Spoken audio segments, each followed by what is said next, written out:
You ever notice how some people go completely still when everything around them is falling apart? Not in a frozen way. Not panic. Just quiet. Steady. Like they've done this before. And maybe you're one of them. Maybe you're the person everyone turns to when things get bad. The one who doesn't cry in the meeting. Who handles the emergency with a clear head. Who becomes softer, not sharper, when the pressure rises. People probably admire that about you. But here's the thing nobody talks about. That calm wasn't a gift. It was a requirement. Because when you grow up in a place where chaos is the baseline, you don't get to fall apart. You learn to read the room before you even enter it. You learn which version of yourself keeps everyone else stable. You become fluent in a language most people never have to speak. The language of managing other people's emotions so yours don't become dangerous. Think about it. A kid who can stay calm during a parent's rage, during uncertainty, during situations that should terrify them, that's not emotional intelligence. That's survival architecture. You weren't learning how to cope. You were learning how to disappear just enough to stay safe. There's research on this. It's called hypervigilance with a passive presentation. Basically, your nervous system is on fire, but your face is composed.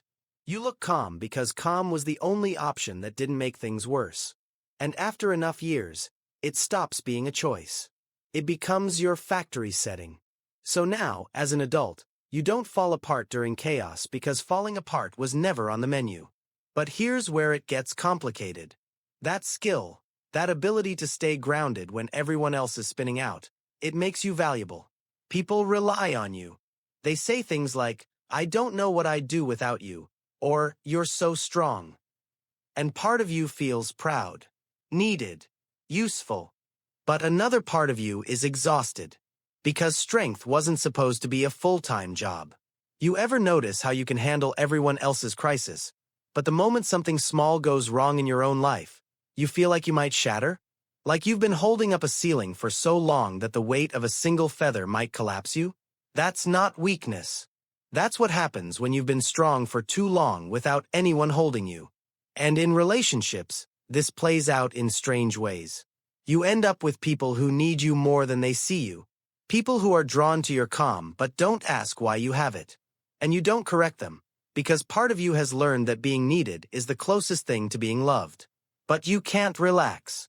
Even in safe relationships, you're scanning, monitoring emotional weather, preparing for the shift. Because your body learned a long time ago that calm doesn't last. It's just the interval between storms. So you stay ready. You stay useful. You stay composed. And it's lonely, isn't it? Not in an obvious way. You're probably surrounded by people. You're the one they call. The one they lean on. But when was the last time someone asked if you were okay and actually waited for a real answer? When was the last time you let yourself not be okay in front of another person? Because here's what happens when you're always the calm one. People stop seeing you as someone who might also be afraid. They stop imagining that you might need rest, or comfort, or permission to not have it together. And you've gotten so good at not needing those things that even you forget sometimes. But your body remembers. It keeps the score in tension you can't explain. In sleep that doesn't restore you. In this quiet, constant hum of exhaustion that never fully goes away. There's also this strange grief that comes with it. Because you mourn the version of yourself that didn't have to be this way. The one who could have panicked as a kid and been soothed. Who could have fallen apart and been caught. Who didn't have to trade softness for safety. And you can't get that back.